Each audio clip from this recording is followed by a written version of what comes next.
Purihin ninyo ang Panginoon, nakilain ang kanyang ngalan. Purihin siya ay awitan at papurihan magpakailanman. Nilikha niya ang langit at lupa, nilikha niya ang araw at buwan, nilikha niyang mga isda't ibon, mga gubat at karagatan. Tunay siyang banal at dakila, purihin ang kanyang ngalan. Ang lahat ng nilikha niya'y mabuti, pinagyaman niya ng lubusan. Purihin ninyo ang Panginoon, nakilain ang kanyang ngalan. Purihin siya ay awitan at papurihan magpakailanman.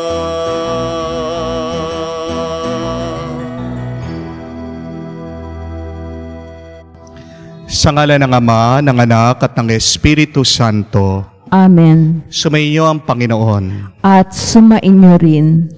Mga kapatid, marami sa atin, madalas, kagising-gising pa lang sa umaga, ay wala ng lakas, walang gana, pagod na. Ito ay dahil minsan nalilito tayo sa kung para saan ba ang buhay na ito. Palagi natin tinatanong yan, ano ba ang dahilan bakit nabubuhay pa rin ako? Lahat tayo ay dadaan sa ganitong karanasan. Pagkalito, pagkaligaw, pagsasawa minsan sa buhay. Pero kung malinaw sa iyo ang dahilan, bakit gumigising ka, bakit nagtatrabaho ka, bakit nagpapakapagod ka, kahit nagaano pa kahirap, kabigat ang buhay, kakayanin mo. To live life with a purpose is a meaningful life. If we want this life to be full of joy, then live it with purpose. Pero paano ba natin mahahanap ang dahilan ng ating buhay? Magdasal tayo. Kung paano maririnig natin sa Ebanghelyo ang ating Panginoon pagkatapos niyang paglingkuran ng mga tao, siya'y palaging pumupunta sa isang nakalayong lugar, tumatahimik, nakikipag-usap sa Ama. Kaya naman, sabi niya sa kanya malagad at apostol, kailangan kong pumunta sa mga ibang bayan dahil ito ang dahilan bakit sinugo ako ng Ama. Magdasal tayo mga kapatid sa tulong ng misang ito, pagkalooban tayo ng kalinawan ng kaisipan ng Panginoon. Sa para saan ba ang buhay na ito na pinagkaloob niya at binigay na isang regalo sa ating lahat? Sa mga pagkakataon na natili tayo sa ating mga lungkot, sa mga pagkakataon nakala natin ang buhay lang ay para magpakayaman, magpakasikat, magpakasarap. Hilingin natin muli ang awa at pagpapatawad ng Diyos para tayo ay maging karapat-dapat muli na makatanggap sa mga banal na misteryo. Inaamin ko sa makapangyarihang Diyos at sa inyo, mga kapatid, na lubha akong nagkasala sa isip, sa salita, sa gawa, at sa aking pagkukulang. Kaya isinasamo ko sa mahal na Birheng Maria, sa lahat ng mga anghel at ng mga banal, at sa inyo, mga kapatid, na ako'y ipanalangin sa Panginoong ating Diyos. Kaawaan tayo na makapangyarihang Diyos, patawarin tayo sa ating mga kasalanan, patnubayan tayo sa buhay na walang hanggan. Amen. Panginoon, maawa ka. Panginoon, maawa ka.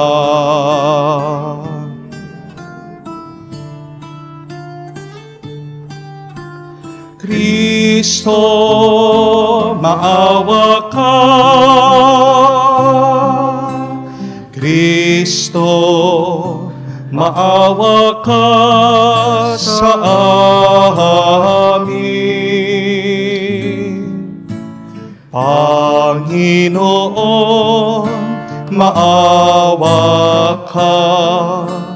Panginoon, maawa ka. Gloria in excelsis Deo.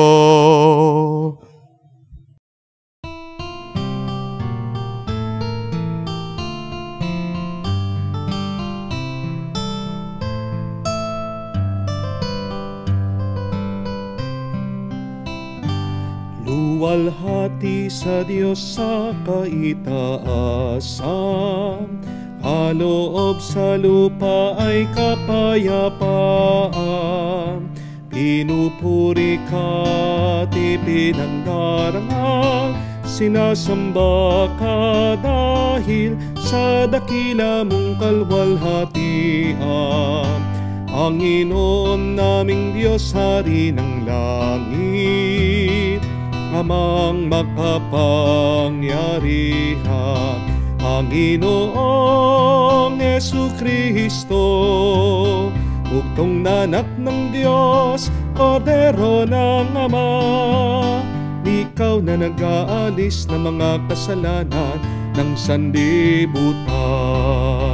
Tanggapin mo ang aming kahilingan, ikaw na naluluklok sa kanan ng Ama.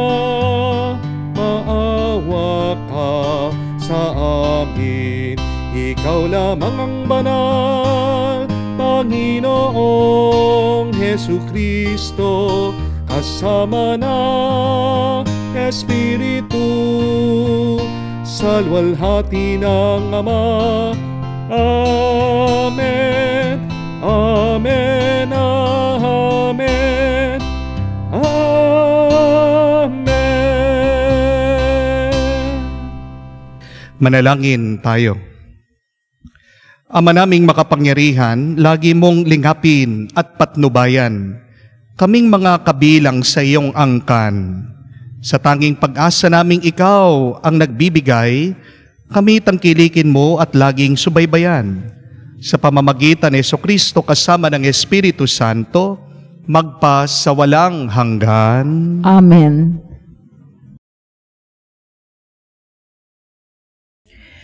Pagbasa mula sa aklat ni Job. Nagsalita si Job at sinabi niya, ang buhay ng tao'y sagana sa hirap, batbat ng tiisin at lungkot na dinaranas. Siya'y tulad ng alipin, pahinga ang hinahangad. Para siyang manggagawa, naghihintay ng kanyang bayad. Maraming buwan na ang lumipas, walang layon ang buhay ko, at tuwing sasapit ang gabi ay namimighati ako. Ang gabi ay matagal, wari wala ng umaga. Di mapanatag sa higaan at palaging balisa. Mga araw ng buhay ko'y mabilis na nalalagas. Pag-asa ko'y lumalabo at matuling tumatakas. O Diyos, iyong alalahaning ang buhay ko'y parang hangin. Ang ligaya ng buhay ko'y napalitan na ng lagim. Ang salita ng Diyos. Salamat sa Diyos. Panginoon ay purihin, siya ay nagpapagaling. Panginoon ay purihin, siya ay nagpapagaling. Purihin ang Panginoon. O kay buti ng umawit at magpuri sa ating Diyos. Ang magpuri sa Kanya'y tunay na nakalulugod. Ang lungsod ng Jerusalem, muli niyang ibabalik sa Kanyang mga lingkod, na natapon at nalupig. Panginoon ay purihin, siya ay nagpapagaling. Yaong mga pusong wasak ay Kanya ring lulunasan. Ang natamo nilang sugat agad-agad tatapalan. Alam niya't natitiyak ang bilang ng mga tala. Isa-isang tinatawag, yao nga lang itinakda. Panginoon ay purihin, siya ay nagpapagaling. Panginoong ating Diyos ay dakila at malakas. Ang taglay niyang karunungan ay walang makasusukat. Yaong mapagkumbabay siya niyang itataas, ngunit yaong mapanghambog sa lupa ay ibabagsak. Panginoon ay purihin, siya ay nagpapagaling. Pagbasa mula sa unang sulat ni Apostol San Pablo sa mga Korinto. Mga kapatid, hindi ngayon nangaral ako ng mabuting balita ay mari na akong magmalaki. Yan ang tungkuling iniatang sa akin. Saaba ko kung hindi ko ipinangaral ang mabuting balita. Kung ginawa ko ito sa sarili kong kalooban, ako'y may gantimpalang hinihintay. Ngunit ginawa ko ito bilang pagtupad sa tungkulin, sapagkat ito'y pinagkatiwala sa akin. Ano ngayon ang aking gantimpala? Ang ipaaral ko ang walang bayad, ang mabuting balita, at ang di ko pagkuha ng naukol sa akin bilang tagapangaral. Malaya ako at di alipin ninuman, ngunit nagpaalipin ako sa lahat upang makahikayat ako ng lalong marami. Sa piling ng mahihina, ako'y naging gaya ng mahihina upang mahikayat ko sila. Ako'y nakibagay sa lahat ng tao upang ang ilan man lamang ay mailigtas ko. Kahit sa anong paraan, ginawa ko ang lahat ng ito alang-alang sa mabuting balita upang makibahagi ako sa mga pagpapala nito. Ang salita ng Diyos. Salamat sa Diyos.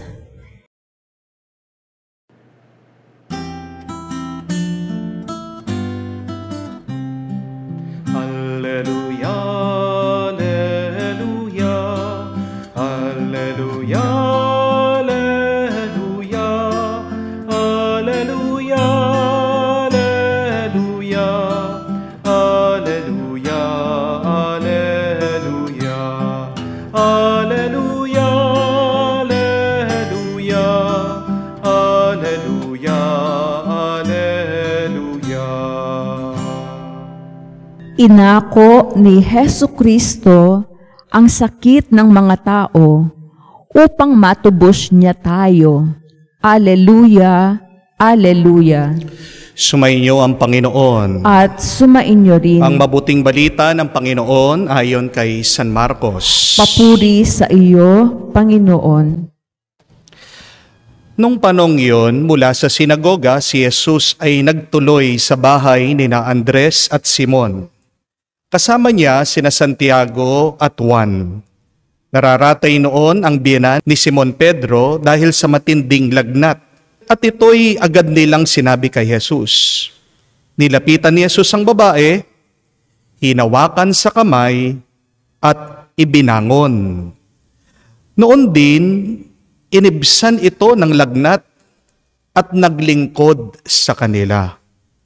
Pagkalubog ng araw, dinala kay Jesus ang lahat ng may sakit at ang mga inaalihan ng demonyo.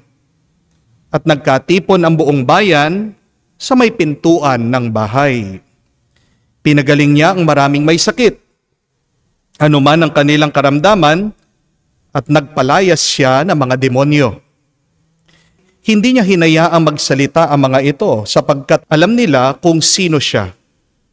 Madaling araw pa'y bumangon na si Jesus at nagtungo siya sa isang ilang na pook at nanalangin. Hinanap siya ni Simon at kanyang mga kasama. Nang siya'y matagpuan, sinabi nila, "Hinahanap po kayo ng lahat."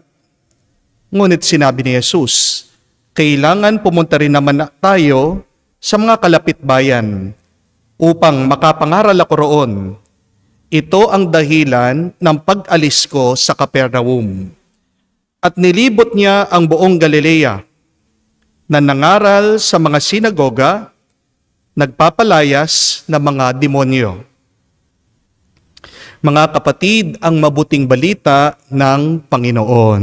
Pinupuri ka namin, Panginoong Hesukristo. Magandang araw po muli sa inyong lahat. Magandang araw po, Father. Kumusta na po kayo? I hope and pray that you are well. Lalong-lalo na po ang ating mga kapatid na nakalayo, nasa ibang bansa. Pinagdarasal po natin ang kanilang good health, ang kanilang lakas para pagpatuloy nila ang kanilang misyon para sa kanilang mga pamilya. At ganyan din po pinagdarasal natin ang mga kapatid natin na nadidepress, nalulungkot at ang mga may sakit. Naway pagkalooban sila ng Banal na Espiritu na mabilis, nakagalingan at panibagong lakas. Bago po ang aking pangangaral, gusto ko pong magpasalamat sa inyong lahat dahil po sa walang sawa niyong pagsuporta, sa inyong pagdodonate. Tayo po ay nakakatulong unang-una sa ating po mga scholars, pero pangalawa, ngayong pong lumipas na Enero, tayo po ay bumisita sa ating Home for the Aged. Tayo po ay nagbigay ng mga supplies. Nagbigay po tayo ng mga gamot, mga cleaning materials, yung po mga pampers, no? Kailangan ng mga matatanda. At kwento po nitong pari na namamahala doon sa Home for the Aged, sila po ay nakakaubos ng isang sako ng bigas araw-araw dahil ang mga pinapakain po nila na mga matatanda na inabandonan na po, iniwan, ay umabot na po sa 49, no? 49 na mga matatanda. Kaya yung ating pong binili, napakalaki pong tulong sa kanila. Kaya maraming salamat po muli sa inyong walang sawang pagdodonate, pagsusuporta. Sa susunod pong buwan, ang ating tutulungan naman ay ang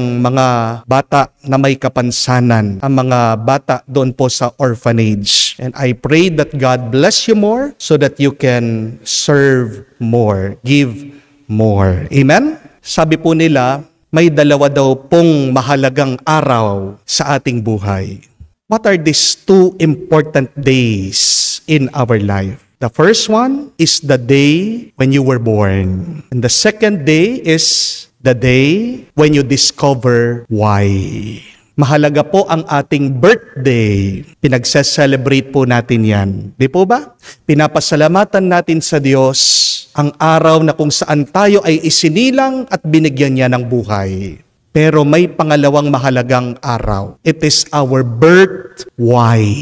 Bakit po kayo nabubuhay? Dahil ang kasabihan, a man who has a why can bear anyhow. Di po ba? Ang taong may dahilan, kaya niyang harapin, kaya niyang lampasan, kaya niyang labanan, anuman ang problema, anuman ang pagsubok, anuman ang bigat ng buhay na ito. Mapuno ka man ng utang, merong kumikirot sa inyong pangangatawan, minsan hindi man kayo magkaintindihan ng iyong asawa o kamag-anak o biyenan o matigas ng ulo ng iyong anak lumalaban sa iyo. Minsan hindi mo maintindihan na ikaw ay nalulungkot, walang gana. Ano man ang pinagdadaanan mong hirap at sakit, kayang-kaya mo yan. Kung alam mo ang dahilan, bakit ka pa rin humihinga? Makakayanan mong malampasan lahat ng balakid ng buhay na ito kung alam mo para saan ang buhay mo. That is a very good question, my dear friends. Do you know your why? Why are you still fighting? Why do you wake up every morning? Why are you breathing? Tandaan niyo po, to be alive is a gift. But to have a reason why you are alive is a joy. Di po ba? Ang mabuhay ay isang regalo. At ang magkaroon ng dahilan para mabuhay ay isang tuwa, isang galak. Narinig po natin sa unang pagbasa, ito pong si Job. Kung alam niyo po ang kwento ni Job, nagkasunod-sunod po ang mga dilubyo, problema sa kanyang buhay. Sinubukan po siya ng Diyos. Kung kahit na maraming mga problema, maraming mga lungkot ang kanyang mararanasan, kung siya pa rin ba ay magiging tapat sa Diyos. Namatay po yung mga anak niya. Naubos po yung kanyang negosyo, yung kanyang business. at pagkatapos nagkaroon pa siya ng sakit. Dito po sa ating nabasa, nalulungkot siya. Para saan pa kaya ang buhay ko? Sabi niya. Nakahiga siya, hindi siya makatulog. Pag naman umaga, gusto niya maggabi na. Bakit nalulungkot siya? Bakit nawalan siya ng gana sa buhay? Dahil hindi na naging malinaw sa kanya para saan ang buhay na pinagkaloob sa kanya ng Diyos. Kung malinaw sa atin ang dahilan ng ating buhay, magkakaroon tayo ng direksyon. Amen? Sa Ebanghelyo, si Jesus, malinaw sa kanya ang dahilan bakit siya nabubuhay. Hinahanap siya ng kanyang mga alagad, ng mga apostol. Kasi napakarami po niyang napagaling na mga tao, ayaw siyang paalisin doon sa bayan nila. Gusto na siyang gawing hari. Pero sinabihan niya itong kanyang mga alagad, kailangan akong umalis dahil ito ang dahilan bakit sinugo ako ng Ama. To preach the gospel, to expel demons. Malinaw po sa ating Panginoon. Bakit siya nabuhay? Bakit siya pinadala ng Ama dito sa mundo? Ano po ang sabi ni Jesus? I came not to be served, but to serve. Tayo, malinaw ba sa atin? Bakit buhay pa rin ba tayo? Remember, my dear friends, the lack of purpose gives you depression. But the clarity of your purpose gives you direction. Ang tanong, ano ang pipiliin mo? Depression or direction? Paano ka magkakaroon ng direction? Paano didiretso, aangat, susulong ang buhay mo? Please be clear with your purpose. And all of us has a God-given purpose. Amen? Pero yan po yung tanong How can we discover our purpose? Paano po ba natin makikita, matutuklasan ang ating dahilan dito sa buhay na ito? Dalawang bagay lang po ang gusto kong baunin nyo. Number one, look at where your life is. Look where you put your life at. Where do you put your life in? Malalaman mo, makikita mo, ano ba ang dahilan ng buhay mo? Depende kung saan mo ito nilalagay at pinapahawak. Ano pong ibig ko sabihin? Halimbawa po, meron po akong gunting dito. Ang tanong ko po, para saan ang gunting? Para ito'y maghati, maggupit. Ngayon, pag nilagay mo ang gunting sa kamay po ng hardinero, saan niya gagamitin ang gunting? Sa paggupit ng halaman. Pag binigay niyo po ang gunting sa kamay ng isang mananahi, saan po niya gagamitin ang gunting? Paghati, paggawa ng damit. Amen? Pag nilagay niyo po ang gunting sa kamay ng barbero, saan po niya gagamitin? Sa paggupit ng buhok, pagpapaganda, pagpapagwapo ng customer niya. Amen? Pag nilagay niyo po ang gunting sa kamay po ng isang artist, saan niya gagamitin? Para gumawa ng sining. Amen? Subukan niyo naman po lagay ang gunting sa kamay ng doktor, saan niya gagamitin? Sa pagpapagaling ng kanyang pasyente. Kung kailangan niyang operahan ito. Di po ba? Paano kaya? Kung ang gunting ay hinawakan ng isang drug addict, saan po niya gagamitin? Baka pwede siyang mang-hold up. Di po ba? O pag hindi na niya talaga kaya, pwede niyang laslasin, patayin ang kanyang sarili. Di po ba? Ilagay niyo po ang gunting sa kamay ng isang sanggol, ng isang maliit na bata. Ano ang gagawin niya?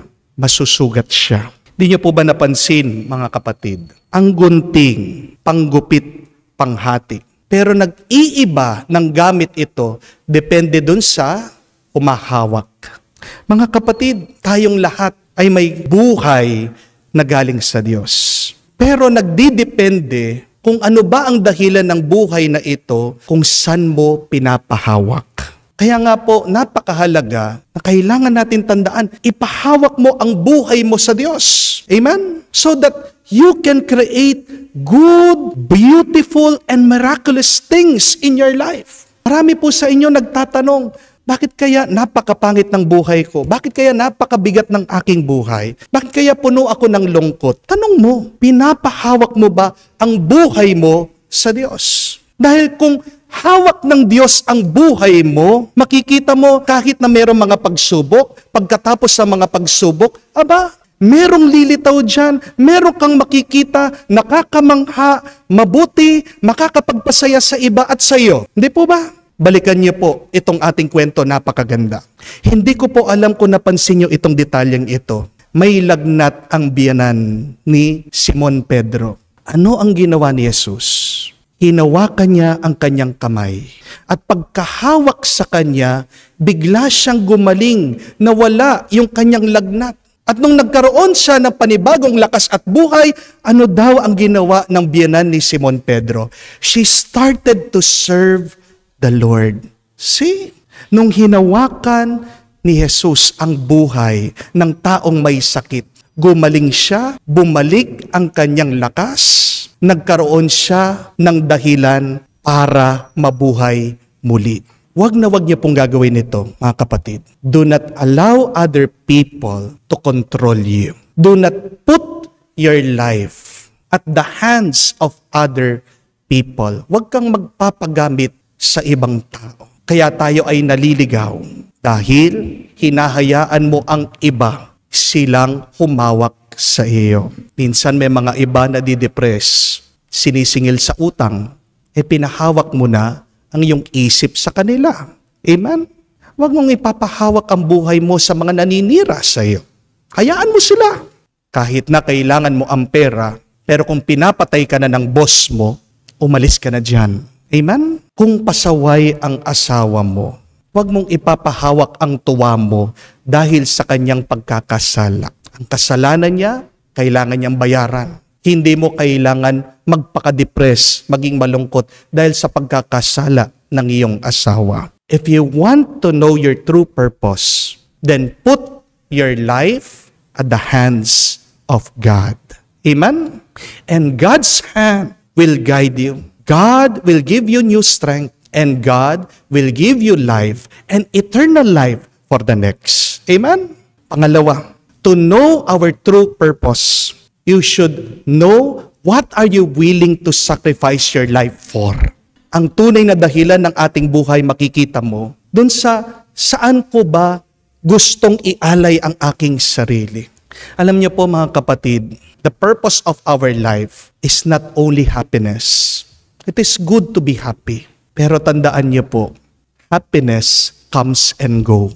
Napakadelikado po pag ang buhay mo, ginagamit mo lang para maging masaya ka. Kung ang totoong dahilan ng buhay na ito ay para maging masaya, bakit po napakaraming mga Hollywood stars, ang yayaman, sikat na sikat, nagpakamatay? My dear friends, there is more to life, more than having money, more than achieving happiness and fame. Anong po natin sa ating sarili yon? What motivates you? What keeps you going? Nang po minsan meron pong bumisita sa akin dito. Isa pong nanay. Sabi niya, Father, salamat po. Dahil sa mga homily niyo, palagi ako nakikinig. Ito na lang po yung nagpapalakas sa akin. Nagpapadasal po siya sa akin. Bakit? Kasi inaamin po na may financial troubles siya. At minsan, pag daw po iniisip niya yung kanyang mga problema, ayaw na daw po niyang gumising sa pagkatulog. Minsan pag naiisip niya yung kanyang mga problema, parang ayaw niyang gumalaw. Pero bakit pagkatapos po niyang naisip yung kanyang mga pagsubok, tatayo siya doon sa kanyang kama. Kasi daw po bigla-bigla naiisip niya yung kanyang mga anak, naiisip niya yung kanyang mga magulang, siya yung breadwinner ng pamilya. Sabi niya, kung hindi ako gagalaw, kung hindi ako magtatrabaho, kung hindi ako magsusumikap, paano na sila? Kaya nga po, Father, kahit na mahirap, lumalaban pa rin ako, nagsusumikap pa rin ako, dumidiskarte pa rin ako. Kahit na po naiiyak ako, napangiti ako. Kasi sabi ko, itong taong ito, makakayanan niyang kanyang problema. Bakit? Malinaw sa kanyang dahilan. She had a purpose. So my dear friends, do not waste life. Kasi pag wala kang ginawa, lalo kang matatalo. Di po ba? Pag wala kang ginawa, lalong mapapabilis ang kamatayan mo. Lahat po tayo papunta tayo sa katapusan. Lahat po tayo mauubos ang ating lakas, ang buhay na ito. Pero ang tanong, bago ka man mawala sa mundong ito, ano ang iyong maiiwan? Bago ka man kunin ng Panginoon, anong mapagmamalaki mo sa Kanya? Pag nasagot mo yon, alam mo na ang dahilan mo. Napakaganda po ng sabi, turo ng isang santo, Saint Catherine of Siena. She said, "Be who God meant you to be, and you will set the world on fire." Paano mo malalaman na ginagawa mo ang kagustuhan ng Diyos? Paano mo malalaman ang iyong purpose? Una, pag masaya ka, may gana ka. Pero pangalawa, makikita mo din yan. Pag nakakatulong ka sa iba, pag ginagawa mo din silang masaya. Mga kapatid, ipagdasal po natin na maging malinaw ang ating dahilan sa buhay na ito. Darating at darating ang panahon na kung saan ayaw nating tumayo sa ating kama, mawawalan tayo ng gana. Pero kung darating man ang oras sa panahon na ito, dalawang bagay lang ang ating itanong. Una, ang aking bambuhay ay nasa kamay ng Diyos. Pero pangalawa, ang aking bambuhay ay inaalay ko. My dear friends, the true purpose of our life is to give. Look around you. Pansinin niyo po, lahat ng buhay na ito, everything living is giving. Alam na alam mo, buhay yan pag yan ay nagbibigay. Ang puno, namumunga, hindi para sa kanya. Ang araw ay may sinag, hindi para sa kanya. Ang tubig, ito ay dumadaloy, hindi niya naiinom ang sarili niyang tubig. Magiging mas masaya ka kung araw-araw malalaman mong dahilan, hindi ka lang nabubuhay para sa sarili mo, pero para magbigay, para mag-alay. At pag ikaw ay nag-aalay, nakikita yan ng Diyos, mas dadagdagan pa niya ang iyong binibigay. Amen? Sabihin natin, Banal na Espiritu, tulungan mo kaming maging malinaw araw-araw ang aming dahilan para mabuhay. Gabayan mo kami para kami ay maging malakas. Pagpatuloy sa aming paglalakbay at makapagbigay ng kalwalhatian sa Diyos ngayon at magpakailanman. Amen. Amen. Sumasampalataya ako Sa Diyos, amang makapangyarihan sa lahat, na may gawa ng langit at lupa. Sumasampalataya ako kay Hesu Kristo, iisang anak ng Diyos, Panginoon nating lahat. Nagkatawang tao siya, lalang ng Espiritu Santo, ipinanganak ni Santa Mariang Birhen, pinagpakasakit ni Poncio Pilato, ipinako sa krus, namatay, inilibing, nanaog sa kinaroroonan ng mga yumao. Nang may ikatlong araw, nabuhay na maguli, umakyat sa langit, naluklok sa kanan ng Diyos amang makapangyarihan sa lahat. Doon magmumulang paririto at huhukom sa nangabubuhay at nangamatay na tao. Sumasampalataya naman ako sa Diyos Espiritu Santo, sa banal na simbahang Katolika, sa kasamahan ng mga banal, sa kapatawaran ng mga kasalanan, sa pagkabuhay na muli ng mga nangamatay na tao, at sa buhay na walang hanggan. Amen. Mga kapatid, buong pananalig tayong dumudulog sa trono ng banal na awa at ilahad ang ating mga kahilingan sa Panginoon sa matibay na pag-asang naririnig niya tayo. Ating itugon at dalangin, Panginoon, dinggin mo kami. Panginoon, dinggin mo kami. Para sa inang simbahan na patuloy na nagsasagawa ng mapagpagaling na misyon ni Kristo, naway tupdin niya ito ng may buong katapatan at kabukasang palad. Manalangin tayo. Panginoon, dinggin mo kami. Para sa Santo Papa Francisco at lahat ng katulong sa pangangaral ng mabuting balita, naway matamo nila ang bunga ng kanilang paglilingkod sa buhay ng kanilang kawan. Manalangin tayo. Panginoon, dinggin mo kami. Para sa mga doktor, nurse, at lahat ng nagtataguyod sa kalusugan, naway makita nila si Jesus sa kanilang mga pasyente at gamutin nila ang mga ito ng buong ingat. Manalangin tayo. Panginoon, dinggin mo kami. Sa katahimikan po ng ating puso, banggitin din natin sa Diyos ang ating mga personal na pangangailangan. Panginoong Diyos, tulungan mo kaming tumulad kay Jesus, ang tao para sa iba, na buong habag nakikitungo sa mga nagtitiis ng anumang pagdurusa. Matutunawa kami sa Kanya maging malapit sa mga sawimpalad at para sa kanila'y maging kasangkapan ng iyong pagpapagaling at pagmamahal. Ikaw ang nabubuhay at naghahari magpa sa walang hanggan. Amen.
O Lord, as we offer this bread and as we bring you this wine, blessed Lord Jesus, feed us now, give us life.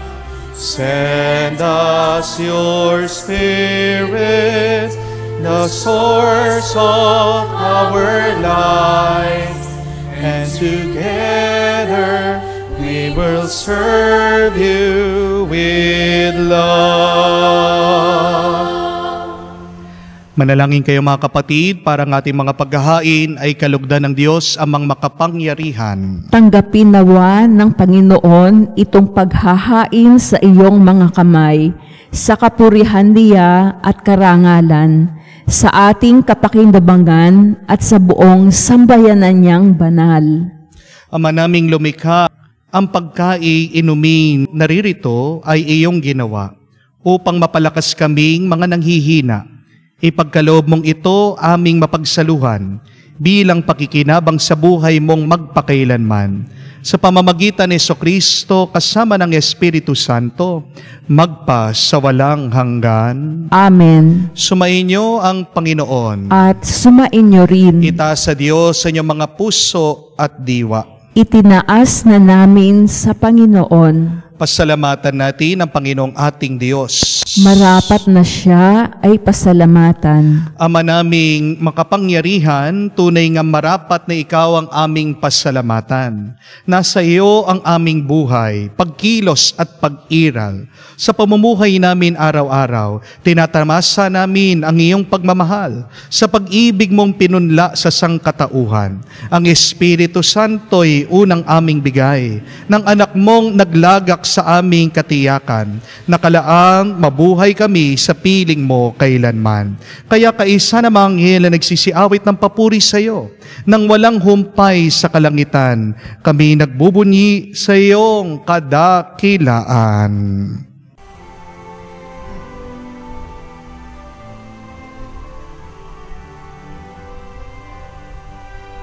Santo, Santo, Santo, ang Inoong Diyos sa mga hukbo, napupuno ang langit at lupa na kadakilaan mo. Hosana, Hosana, sa kaitaasan, pinagpalang na paririto sa ngalan ng Panginoon. Hosana, Hosana, sa kaitaasan. Hosana, Hosana, sa kaitaasan.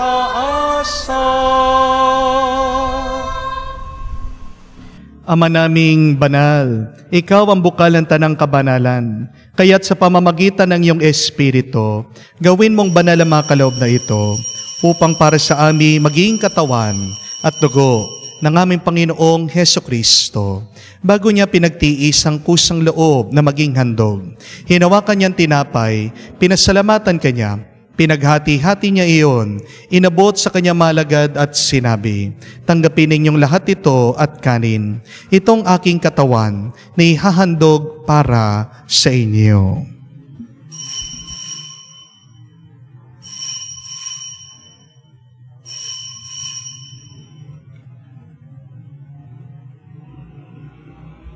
Gayon din naman na matapos ang hapunan, hinawakan niya ang kalis. Muli kanyang pinasalamatan. Binigay niya ang kalis sa kanyang mga alagad at sinabi, tanggapin ninyong lahat ito at inumin. Itong kalis ng aking dugo, ng bago at walang hanggan tipan, ng aking dugo na ibubuhos para sa inyo at para sa lahat, ay pagpapatawad ang mga kasalanan. Gawin niyo ito sa pag-aalaala sa akin.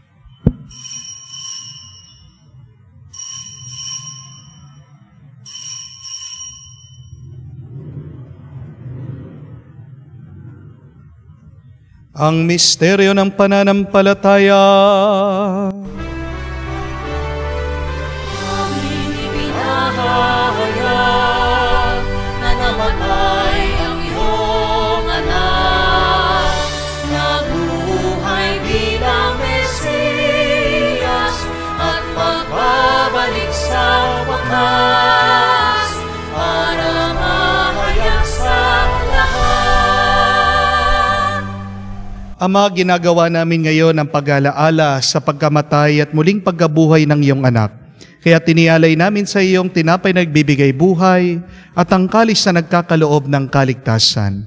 Kami nagpapasalamat dahil kami yung minarapat na tumayo sa harap mo para maglingkod sa iyo.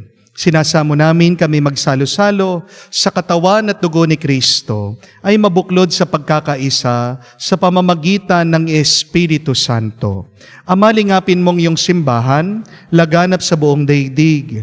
Puspusin mo kami sa pag-ibig kay San Francesco, aming Papa, Florentino, aming Arsobispo at ng Tanang Kaparian.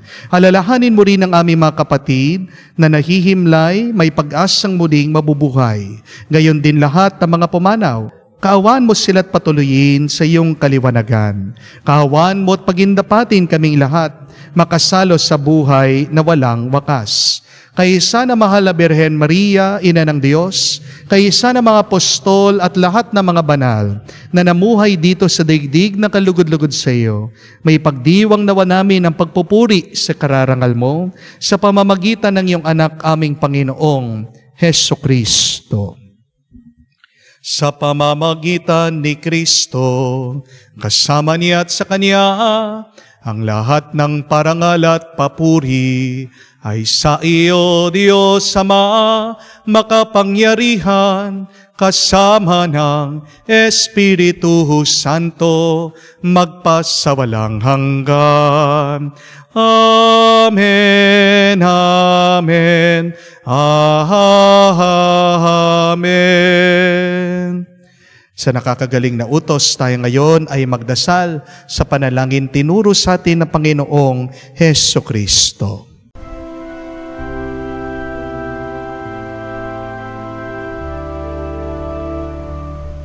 Ama namin, sumasalangit ka, sambahin ang ngalan mo, mapasa amin ang kaharian mo, sundin ang loob mo dito sa lupa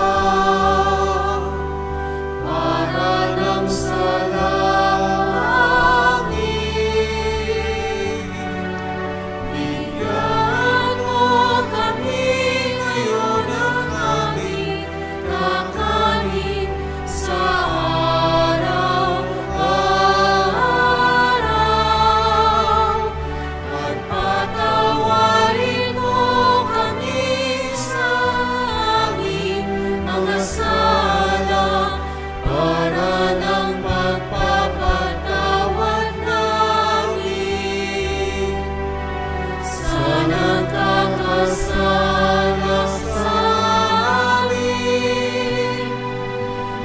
Huwag mo kaming ipahintulot sa tukso at iadya mo kami sa lahat ng bansa. Hinihiling namin kami adya sa lahat ng masama, pagkalooban ng kapayapaan araw-araw, iligtas sa kasalanan, ilayo sa lahat ng kapamakan, samantalang aming pinanabikan ang dakilang araw ng pagpapahayag ng tagapagligtas naming si Hesu Kristo. Sapagkat iyo ang kaharian at ang kapangyarihan at ang kapurihan magpakailanman. Amen. Panginoong Hesu Kristo, sinabi mo sa mga apostol, kapayapaan ang iniiwan ko sa inyong, aking kapayapaan binibigay ko sa inyo.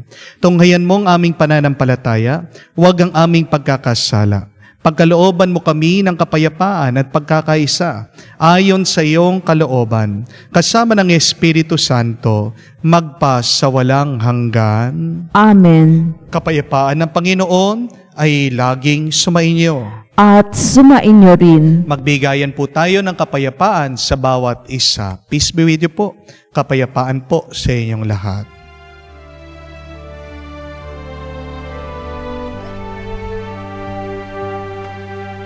Kordero ng Diyos na nag-aalis ng mga kasalanan ng sanlibutan, maawa ka sa amin.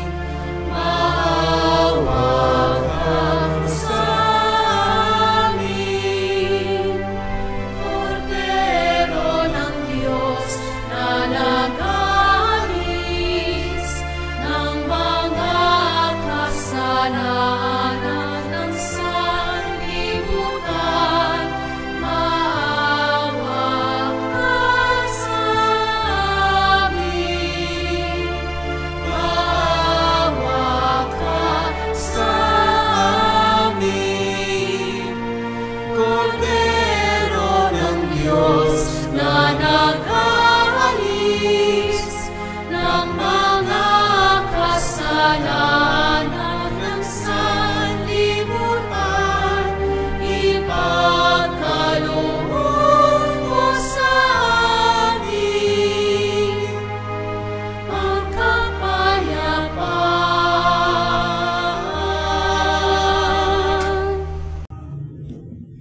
Mga kapatid, naririto ang ating Panginoong Hesu Kristo, ang Kordero ng Diyos, nag-aalis sa mga kasalanan ng sanlibutan.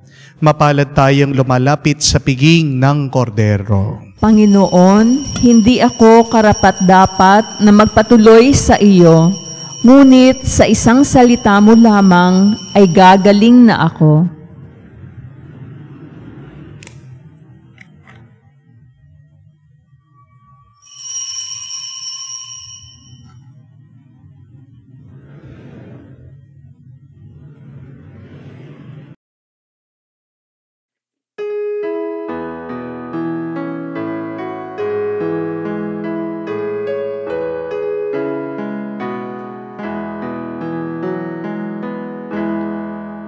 Tinanggap ko ang buhay na Diyos, puso ko ay nakalahak.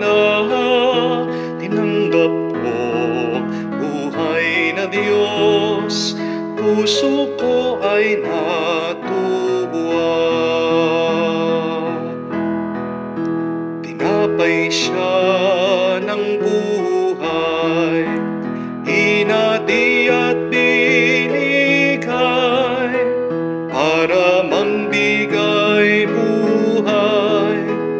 Huwag mangamba kailanman. Tinanggap ko buhay na Diyos, puso ko ay nagalak. Tinanggap ko buhay na Diyos, puso ko ay natuwa.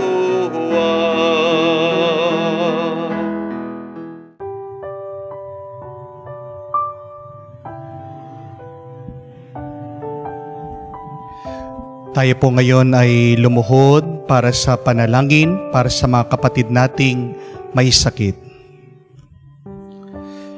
Panginoong Yesus, lumalapit po kami sa inyo ngayon upang idulog ang kagalingan ng mga may sakit. Haplasin niyo po sila at pagkalooban ng panibagong lakas upang sila ay muling makapaglingkod sa iyo. Patawarin niyo po sana sila sa kanilang mga kasalanan at pagkalooban ng kagalingan ng pangkaluluwa. Sa katahimikan po ng ating puso, ipagdasal natin ang ating mga kapatid na dumadaan sa sakit at karamdaman.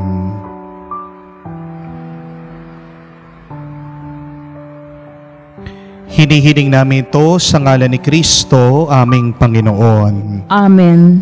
Panalangin para sa mga OFW. Ama, ipinapanalangin namin sa iyo ang natatanging kahilingan ng lahat ng mga nagtatrabaho sa ibang bansa. Tulungan mo sila bawat sandali ng kanilang buhay habang nasa ibang bansa.